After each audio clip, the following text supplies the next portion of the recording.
স্কিমসমূহৰ স্কিমসমূহ কেনেদৰে ল'ব পাৰে তাৰ বাবে আপোনালোকে এইখিনি নলেজ লোৱাৰ পিছত আপোনালোক নিশ্চয় খুব লাভৱান হ'ব।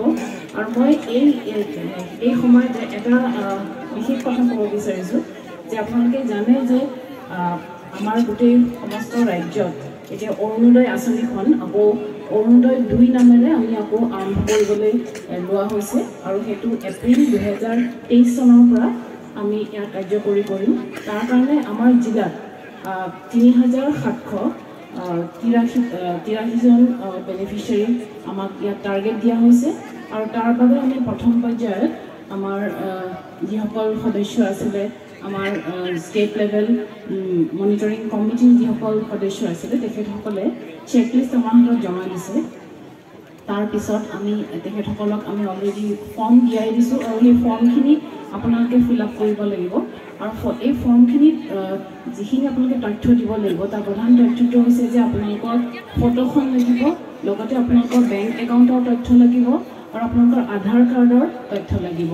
গতিকে মই ইয়াত অনুৰোধ কৰিম যে মোক বিভিন্ন ঠাইৰ পৰা বিভিন্ন লোকে মোক কৈছিলে যে তেখেতসকলৰ আধাৰ নম্বৰ নাই, কিন্তু আমি বিভিন্ন স্থানত যেতিয়া আমাৰ ভেণ্ডৰসকলে গৈ পেলাই আধাৰ নম্বৰৰ কাৰণে তেখেতসকলে অফিচ পাতিছিলে, কিন্তু তেতিয়া আমি বেনিফিচিয়াৰী পোৱা নাছিলোঁ। গতিকে আপোনালোক হয়তো আগবাঢ়ি অহা নাছিলে। গতিকে মোৰ অনুৰোধ থাকিব যে আমি আকৌ এবাৰ এই বিভিন্ন স্থানত আমি আধাৰ বনোৱা কেন্দ্ৰ আমি আকৌ আৰম্ভ কৰিম। গতিকে আপোনালোকৰ যদি কোনোবাই আধাৰ নম্বৰ এতিয়ালৈকে তেওঁলোকে লোৱা নাই, গতিকে তেখেতসকলক মই সেই আধাৰ কেন্দ্ৰলৈ গৈ আধাৰ নম্বৰটো বনাবৰ কাৰণে অনুৰোধ কৰিলোঁ, কিয়নো আজিকালি আপোনালোকে চৰকাৰী যিকোনো স্কিম ল'বৰ হ'লে আধাৰ নম্বৰটো অতিকৈ প্ৰয়োজন আৰু সেইটো হৈছে প্ৰধান মুখ্য আজিকালি কাৰক হৈ পৰিছে। গতিকে মই সকলোকে অনুৰোধ কৰিম যে আপোনালোকে যাতে এইখিনি কৰে। গতিকে মই আৰু এটা অনুৰোধ থাকিব যে আমাৰ ইয়াত যিসকলে দিব্যাংগ পেঞ্চন পাই আছে আৰু যিসকলে ইন্দিৰা মেৰী বিধৱা পেঞ্চন তেখেতসকলে পাই আছে তেখেতসকলকো আমি অৰুণোদয় আঁচনিৰ মাজত সামৰি ল'ম।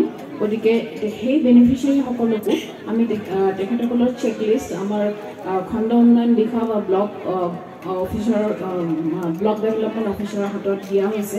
গতিকে সেইখিনিও আপোনালোকে ফিল আপ কৰি আমাক সোনকালে সেইখিনি আমাৰ অফিচত জমা দিব, কাৰণ আমি 20 ফেব্ৰুৱাৰীৰ ভিতৰত আপোনালোকৰ গোটেই ডাটাখিনি আমি ডিজিটাইজেশ্যন কৰিব লাগিব আৰু ডিজিটাইজেশ্যন কৰি আমি চৰকাৰক সেইখিনি জমা দিব লাগিব।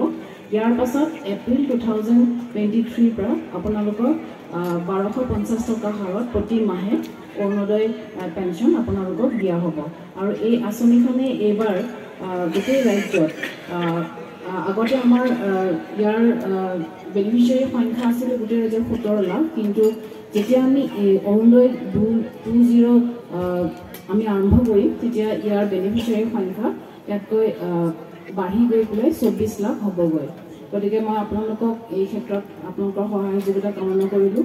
লগতে মই এটাই অনুৰোধ থাকিলে যে এই জিলাখন অতি সুন্দৰ জিলা, গতিকে আমি পলিউশ্যন যাতে অলপ কম কৰোঁ আৰু আমি প্লাষ্টিক যাতে য'তে ত'তে নেপেলাওঁ। গতিকে সেই ক্ষেত্ৰত আপোনালোকে অকণমান সজাগ হ'ব বা আপোনালোকৰ ইয়াত আই মাতৃসকল আছে, আপোনালোকৰ ল'ৰা ছোৱালীকো আপোনালোকে যদি এই ক্ষেত্ৰত অৱগত কৰে তেতিয়াহ'লে আমি প্লাষ্টিকৰ পৰা যিখিনি পলিউশ্যন হৈছে সেইখিনি আমি এই জিলাত ৰোধ কৰিব পাৰিম।